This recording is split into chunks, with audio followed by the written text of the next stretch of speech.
el cristianismo, Qatar y el fútbol. Indiscutiblemente la cosmovisión actual, que más espacio ha tomado en gran parte de la sociedad, tiene su atracción en la fama, las riquezas, las excentricidades y la popularidad. A esto nos ha conllevado la cultura y la gran influencia que para hoy tienen las redes sociales y la rapidez con la que se propagan las tendencias. Hoy parece ser mejor ser rico y popular que ser intelectual o un servidor de la sociedad. Es más popular convertirse en influencer y simplemente hacer reír la gente que ser un escritor de contenido de ciencia, filosofía o medicina. Lo efímero desplazando lo eterno. Qatar no es la excepción.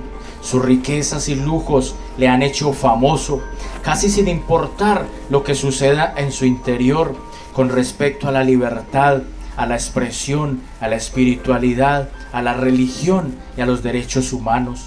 Su fama es global y mucho más atención ha atraído hoy con el Mundial de Fútbol 2022, donde millones de seres humanos son atraídos por el rodar de un balón y por el brillo de una copa. El Evangelio de Mateo capítulo 16 versículo 26 dice: porque ¿qué aprovechará al hombre si ganare todo el mundo y perdiere su alma? ¿O qué recompensa dará el hombre por su alma? Como cristiano, tengo el llamado y gran compromiso de mirar más allá de la cortina de humo hedonista y ubicar la relevancia de Cristo en su debido lugar. Sin modo de juzgar, como dicen popularmente, cada uno mira lo que más le conviene. ¿Qué es Qatar? Qatar es un pequeño país en la península arábiga. Su capital es Doha. Su población es de 2.770.000 personas. El idioma oficial es el árabe. También se habla inglés, malyan y el urdo. Su religión oficial es el Islam. Su moneda es el rial qatari. Su economía lo pone en la primera lista de los países más ricos del mundo. Su gobierno es Tamim bin Hamad Al Thani. Entre noviembre y diciembre del 2022 se convirtió en la sede de los Juegos de la Copa del Mundo. Su sistema de gobierno es la monarquía. El poder ha estado en la misma familia por 150 años, los Al Thani. Este gobierno ejerce presión arbitraria sobre cristianos católicos, cristianos bíblicos y otras religiones que en realidad son mínimas. Su mayor fuente de riqueza es producida por la pujante exploración petrolera, lo que atrae miles de ciudadanos extranjeros.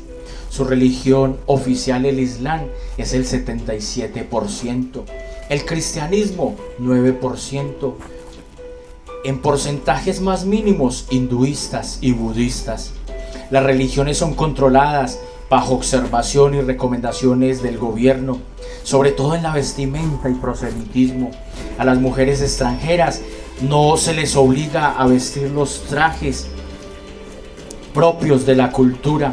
Se les permite usar su propia ropa, con excepciones de no exhibicionismo, ni pantalones cortos, ni minifaldas, ni blusas que exhiban sus hombros, su pecho, su abdomen o su espalda. Esto es muy grave en lugares públicos o cerca de las mezquitas. A los hombres se les deja usar una prenda llamada kufiyá.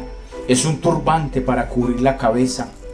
El taúd es una túnica que llega hasta los tobillos, por lo general es blanca. ¿Qué es el Islam? El Islam es una religión monoteísta. A sus seguidores se les denomina o se llaman musulmanes. Su Dios es Alá. Su profeta es Mahoma. Su libro sagrado, el Corán. Sus dogmas son múltiples de estricto acatamiento. Su práctica más reconocida en su doctrina es el Ramadán, que consiste en un mes entero de ayuno cada año en horas específicas del día. Cuando un musulmán decide abrazar el cristianismo, esto tiene grandes consecuencias civiles, sociales, familiares. Recibe el rótulo de traidor. Es aislado de sus parientes, debe vivir como paria social, tiene restricciones en sus derechos. Su conversión se considera una apostasía a la familia musulmana. Se despliegan intentos bajo presión para intentar que regrese al Islam. En Qatar está prohibido a las religiones extranjeras predicar en público, hacer proselitismo o cultos al aire libre. Este está limitado a los hogares o al lugar que el gobierno establezca.